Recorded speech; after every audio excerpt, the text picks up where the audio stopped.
This is J. Martin Coe, author of Your Greatest Power, speaking to you on that very important subject, how to overcome discouragement. You will hear 10 very vital factors in dealing with discouragement. Everyone at some time or other becomes discouraged. The greatest names in history have found themselves discouraged from time to time. In fact, Professor James, who was one of America's greatest psychologists, was so discouraged at one time that he threatened to end it all. Therefore, it is a good idea to say to yourself that everyone gets discouraged from time to time. So the real problem is not that we get discouraged, but that we know how to deal with discouragement.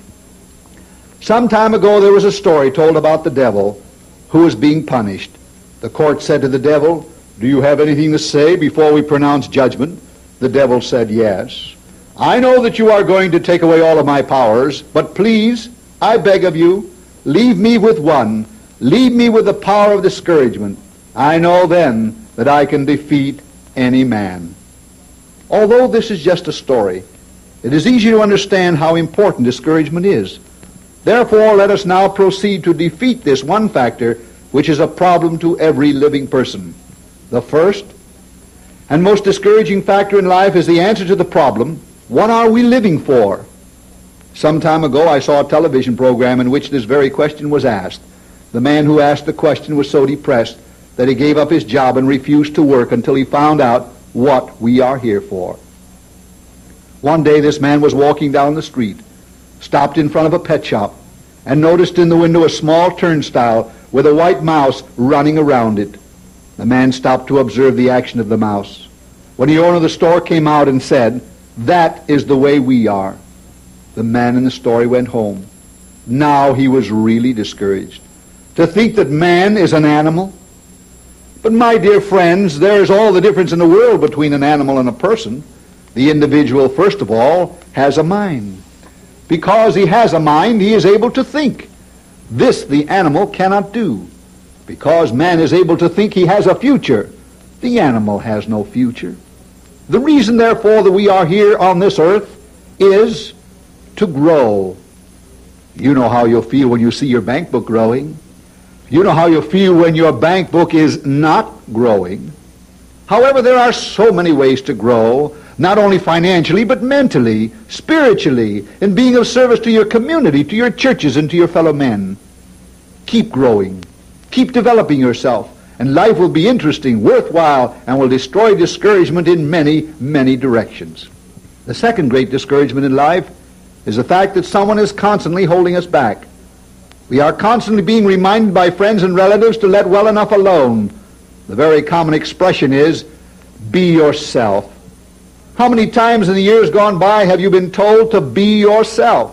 Almost every time you want to do something, the least bit out of the ordinary, or almost every time you desire to have something greater or bigger than it appears you can handle, immediately someone is quick to cry, "Oh, be yourself." Before long, this being yourself becomes a discouraging problem. Fear sets in. Worry takes over the mentality of the individual. Discouragement follows, and the individual becomes a defeated personality. We suggest that at all times make up your mind to be your better self. Always ask the question, am I being my better self?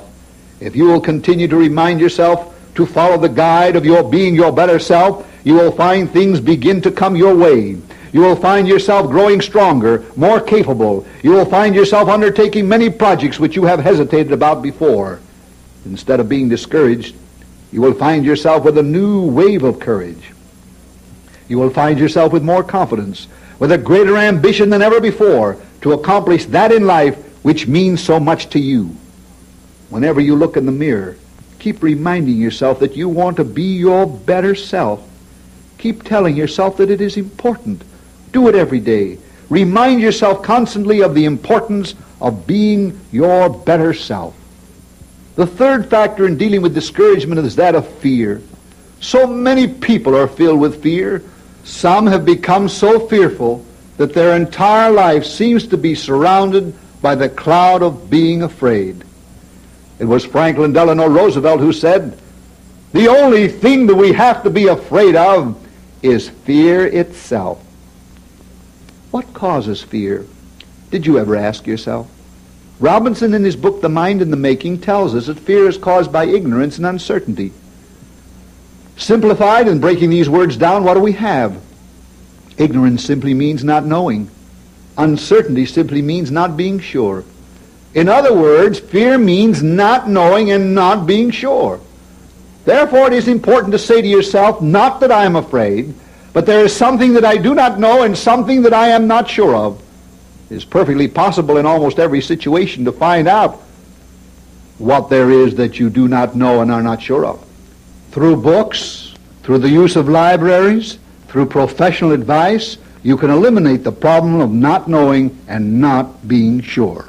Once you begin to deal with fear by this method you have just heard, you will no longer worry about this fear, and in its place will be the right kind of thinking to eliminate fear.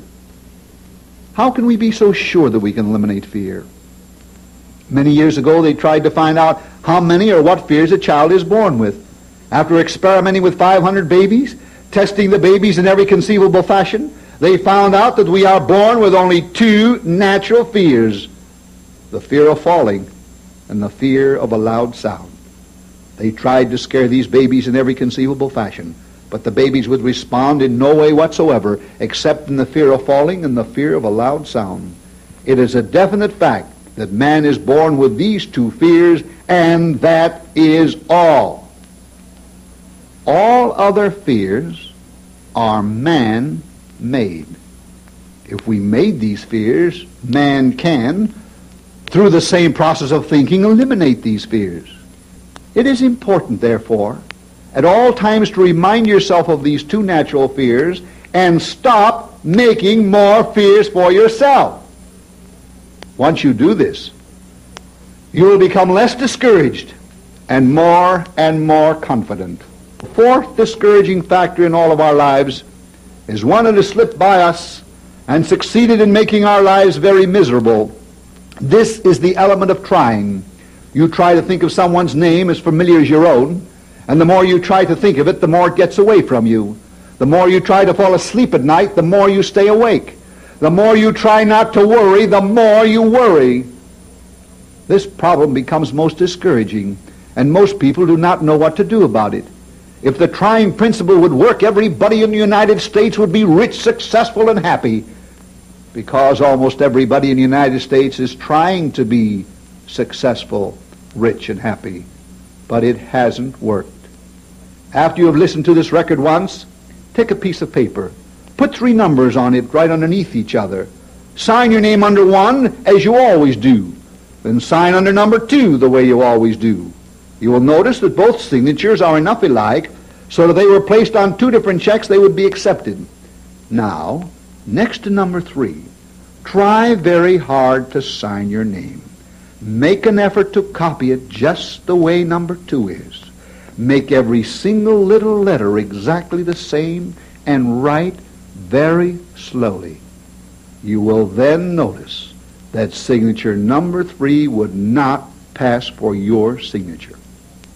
In other words, you cannot even sign your own name when you try too hard. It's the trying to sing that causes so much poor singing. It's the trying to talk that causes so much poor speaking. It's the trying to succeed that causes so many failures. Unfortunately, trying is not the answer. Then naturally you say, Mr. Coe, what is the answer?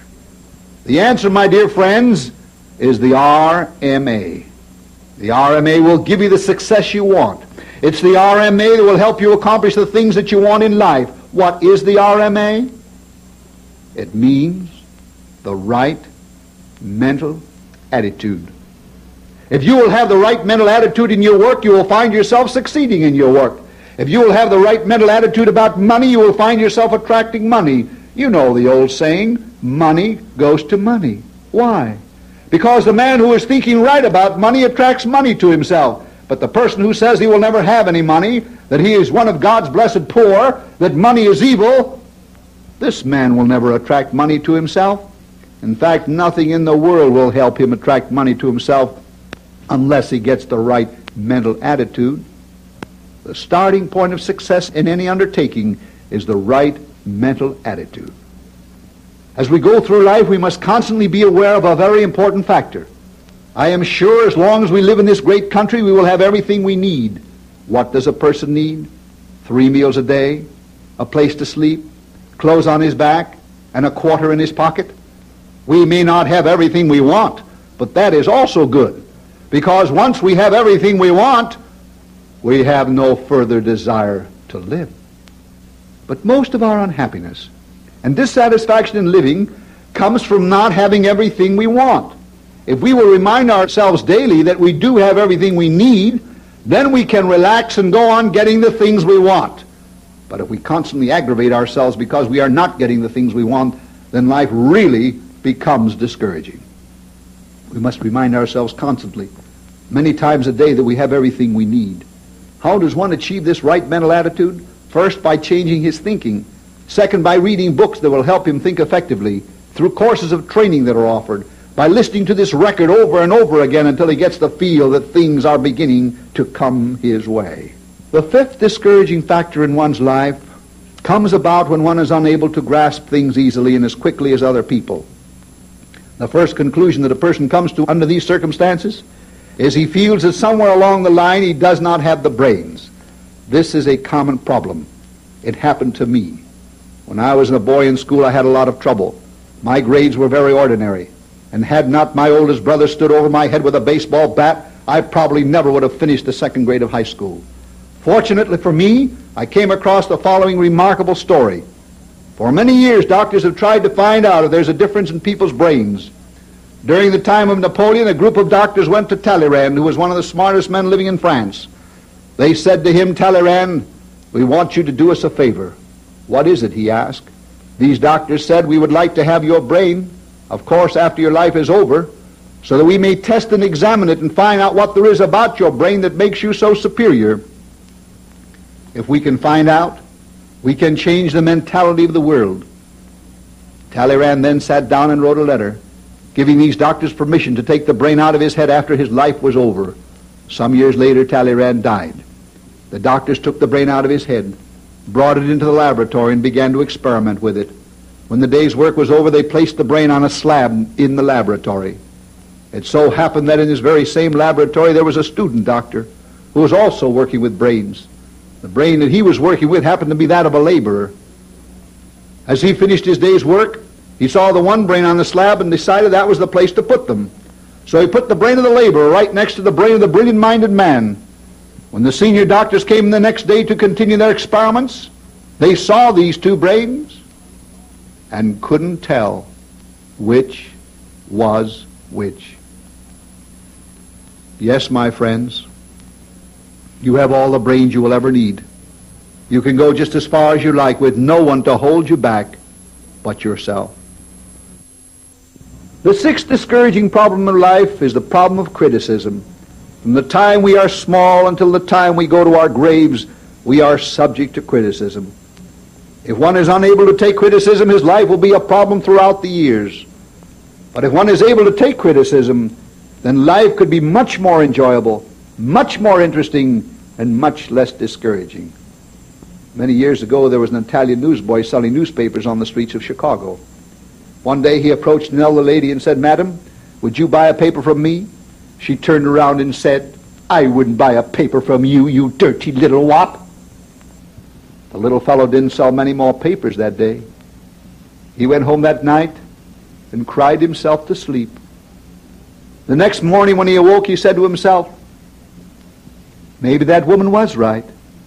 Maybe I haven't kept myself as clean as I should." So that morning he cleaned himself up from toe to head. He made up his mind that he was going to cut out the slang and stop the swearing. He noted to his surprise that he actually sold more papers. It wasn't long before he saved a little money and opened up a regular newsstand. The store was immaculate. His business grew and prospered, and before long he opened up a regular business. This store was just as clean as it could possibly be.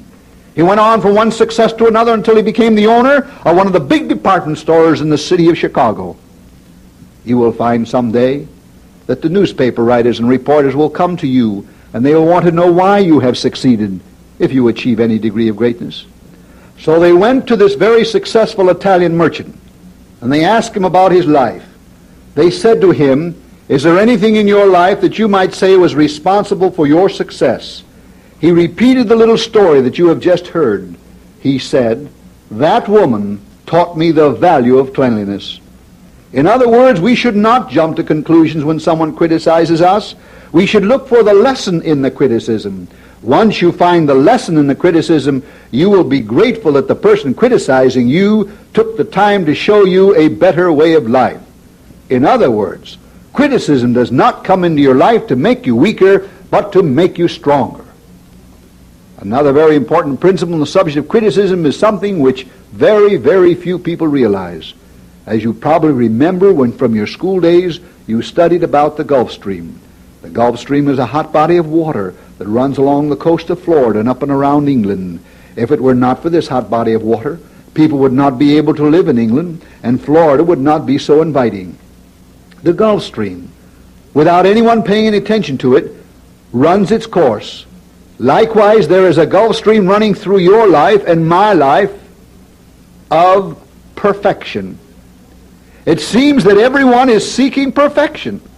Consequently, the wife criticizes the husband because she wants him to be perfect. The husband criticizes the wife because he wants her to be perfect. The parent criticizes the child because he wants the child to be perfect. The child criticizes the parents because he wants the parents to be perfect. The teacher criticizes the student because he wants the student to be perfect. The student criticizes the teacher because he wants the teacher to be perfect. The boss criticizes the worker because he wants the worker to be perfect. And the worker criticizes the boss because he wants the boss to be perfect. The minister criticizes the congregation because he wants them to be perfect. And the congregation criticizes the minister because they want him to be perfect. Everybody seems to be criticizing everybody else. You wonder why life sometimes is so difficult. Don't ask your boss, your wife, your child to be perfect. If they are reasonably perfect, you are a very fortunate person. Don't even ask yourself to be perfect. If you are reasonably perfect, you should be quite happy with yourself. This constant demanding of perfection from ourselves and others is one of the greatest discouraging factors in life. It's quite all right to ask for a perfect typewriter or automobile or something of a mechanical nature, but when you ask it of a human being, you are making an unreasonable demand. Save yourself much trouble and great discouragement in the years to come. Simply ask yourself this question: am I criticizing simply because I want perfection? If so, be more reasonable. When someone criticizes you, ask the question, is he doing it because he wants me to be perfect? Then discount it. It's quite all right to seek perfection, but in dealing with yourself and others, make sure that you are reasonable. The seventh fear is the greatest of all destructive forces in the discussion of discouragement, and that of being too serious. Life is a serious business, but life can be made enjoyable and very much worthwhile. But when one takes life too seriously, then there is no room for pleasure or enjoyment for real living. Because we are going through life only once, although some authorities seem to feel we may go through it again, I for one feel that if we do go through it again, we won't know about it. Let us make this one time that we are going through life really worthwhile. In order to do that, we must learn how to laugh. We must learn to see the funny side of life. We must train ourselves more than anything else to throw off the seriousness that seems constantly to disturb our living. Unless we accomplish this task, we will look older and feel much older than our actual years. It was Lincoln who said, "A man is just about as happy as he makes up his mind to be." Contrary to general belief, we do not find happiness, we earn it. We earn it by constantly watching our thinking. One man who has achieved much throughout his life is Winston Churchill. When he was asked the question, "How do you keep yourself calm with all that you have to do?" he replied, "I think of only one thing at a time." That is the monumental key to the right mental attitude. If you realize that you can think of only one thing at a time, then by thinking of something pleasant, you keep yourself pleasant. By thinking of something cheerful, you keep yourself cheerful. By thinking of something unhappy, you make yourself unhappy. And if you think of something discouraging, of course, you will find yourself discouraged. Does this sound too simple? Of course it does. But it works. And you will find so many of these suggestions and ideas that we are presenting to you will work if you work them. Wherever possible, never take yourself or anyone else too seriously. This is one of the great destroyers of mankind and of our thinking. Be serious, but not too serious. Learn to laugh. You'll find that it will come easier with practice. It seems no matter what you do or how you do it, you cannot satisfy everybody. This is the 8th principle of dealing with discouragement. There is one way, however, that the great problem of human relations can be satisfactorily taken care of. In this great country, the Democrats and the Republicans differ strongly. We have religions of all sorts and kinds. We have so many differences of opinion, and yet we have a semblance of order, which is something to be proud of. Please stop thinking that it is wrong to disagree with others. If Columbus had not disagreed with the rest of the world when he did, we would not have had America when we did. If Edison had not disagreed with the rest of the world when he did, we wouldn't have had electric lights when we had them. There is nothing wrong with disagreement. But we must always bear in mind what a wise old sage said many years ago. If we must disagree, let us disagree without being disagreeable. Oh, if we could only learn this one great principle of life, to disagree without being disagreeable, we could avoid most of the very unhappy experiences that we have in dealing with people. This is especially true as people put on years. Too many people grow old, and with the growing old grow more disagreeable. If we could only learn to grow in sweetness, in friendliness, in helpfulness, the passing years would not be so difficult. When we think of sweetness, we always associate it with childhood, because we see so little of it in people of advanced years. If people would only learn to age instead of growing old, they could retain the sweetness of life and would not become so discouraged as they add years to their lives. A person should make up his mind to enjoy the 50s, 60s, the 70s, and the 80s. He can, if he will train himself.